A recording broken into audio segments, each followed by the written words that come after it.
in 2020 and in 2021, we saw about the exact same number. Patient base grew by 18% in the top 10% of practices. So they're seeing increased growth over the last 2 years in comparison to what we were seeing in the past, right? So they're growing more. So they're picking up patients from somewhere.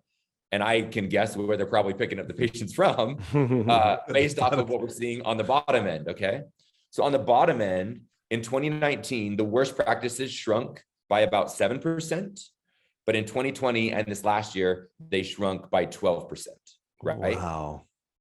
So you take, it seems on the surface at least, that all the patients that these bottom practices are losing are migrating over to these top practices, right? The numbers like almost identical on the bottom. The increase in loss on the bottom and the increase in growth on the top is almost identical. This is like Pareto's principle, because I'm sure you're about to say that the 80% really kind of did as you had expected, right? So there's the 10% on the top, 10% at the bottom, which is an 80, 10%, 10% equals 20. Pareto's principle is 80-20. There's massive change in that.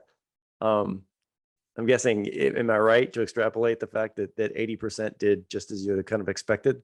Yeah, exactly. That's exactly right. So here's where that becomes interesting. So I'll just like hone in on this whole like patient retention thing, right? Like that becomes such a key moment in the practice. Mm-hmm. Craig, I agree with, some of what you said about mindset. Like I'm a big believer that our energy, we can change it, but the energy you put out comes back to you, right? So if we have a practice that's like all concerned, the world's going to crap, they're not sure what they're going to do with their business, like patients are naturally going to sense that you're not going to behave as well, like 100%. Your team's going to have, I'm a big fan. I don't know if you guys have heard this, but one of my mentors taught me this, where like there are people that live this world, like they hold on to money or opportunity with like a closed fist. Like they hold on to it so tight that they're very restricted.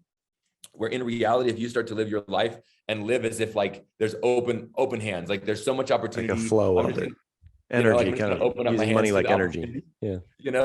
Then that naturally kind of like comes around to you. Well, it's not even as abstract as the examples you're giving. I mean, I talked to fearful dentists, and when the pandemic was happening, like there were offices even that my friends were working in. I have a friend who's a hygienist who was working in a place that was banning the use of ultrasonic instruments as recently as like 4 months ago. So imagine like you're physically taking away the tools. I mean, it's not even abstract how you believe and your feelings about money. Like you physically shut down the tools that operate your business. So it was a very interesting polarization of mindset we get to actually see. And there's never been a time in history we could actually see by visual example someone's mindset around COVID. Some people stopped wearing the mask after a year. Some people stopped after 16 months. Some people haven't stopped yet.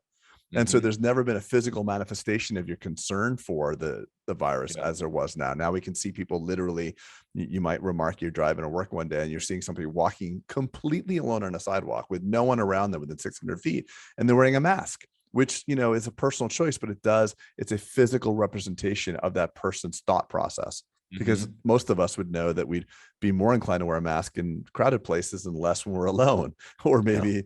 So it was a polarization of the mindsets too. It's like literally that was such a gut punch for people.